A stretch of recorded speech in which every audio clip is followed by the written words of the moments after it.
స్థానిక సంస్థల ఎన్నికలలో భాగంగా నాగేపల్లి గ్రామం నుండి కాంగ్రెస్ పార్టీ బలపరిచిన అభ్యర్థి క్రాంతి గారు 14 ఓట్ల మెజార్టీతో గెలుచున్నారు. ఈ గ్రామంలో రేపు స్థానిక ఎమ్మెల్యే ద్వారా ఎలాంటి నిధులు తీసుకొచ్చి ఇక్కడ డెవలప్మెంట్ చేయబోతున్నారో ఒకసారి కనుక్కుందాం. నాగేపల్లి గ్రామ ప్రజలకు మనస్ఫూర్తిగా హృదయపూర్వక ధన్యవాదాలు తెలుపుతున్నాను.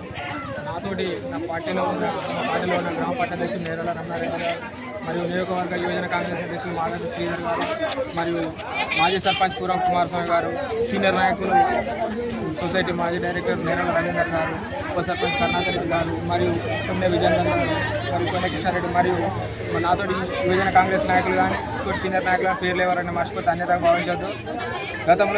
ఇప్పుడు 4 రోజుల కింద మనకు నోటిఫికేషన్ పడ్డపడుతుంది. నేనైతే హామీలు ఇచ్చిన అవి ఎమ్మెల్యే గారి చొరవతో ఉమ్మడి నాయకత్వం ద్వారా ఎటువంటి బేషాజాలు పోకుండా పెద్దల సహాయ సహకారాలతో పార్టీలో సమిష్టి నాయకత్వంతో ముందుండి నడిపించి గ్రామాన్ని అభివృద్ధి చేస్తానని హామీస్తున్నాను.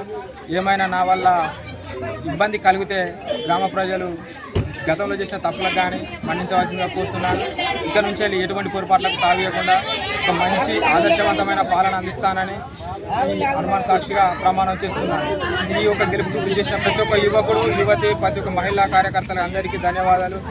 ముఖ్యంగా ఈ గెలుపులో కీలక పాత్ర పోషించిన మాధవ్ శ్రీధర్ గారికి, నేరాల రవీందర్ గారికి, పూరం కుమారస్వామి గారికి మరియు కాంగ్రెస్ కార్యకర్తలకు అందరికీ నాగేపల్లి గ్రామ ప్రజలకు శిరస్సు వంచనాన్ని గెలిపించిన అలాగే నా గెలుపు కోసం ఇంటింటి గడప గడపకు ప్రచారం నిర్వహించిన జిల్లా అధ్యక్షుడు కూడా చైర్మన్ ఇనగాల వెంకటరామరెడ్డి గారికి ప్రత్యేక కృతజ్ఞతలు తెలుపుతున్నాను.